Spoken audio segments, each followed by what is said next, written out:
परंपरा म्हणजे काय? तर प्रभू विष्णूंनी देवीला विचारलेलं असतं, महादेवी परंपरा म्हणजे काय? त्यावेळेस देवी सांगतात, प्रभू परंपरा म्हणजे भूतकाळाशी नातं जोडून ठेवणं. प्रभूंना फार आनंद होतो. मग प्रभू सांगतात, अगदी बरोबर देवी. मोठ्यांचा आदर करणं, लहानांना प्रेम देणं, आई-वडिलांची आज्ञा पालन करणं.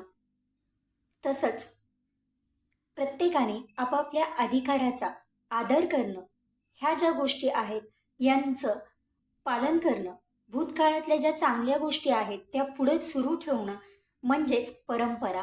आणि म्हणूनच चांगल्या पद्धतीनं भूतकाळाशी आपलं नातं जोडलं गेलेलं असणं म्हणजेच आपण परंपरा म्हणू शकतो. हे विष्णू पुराण या संदर्भात वाचलेलं पण वेचलेलं.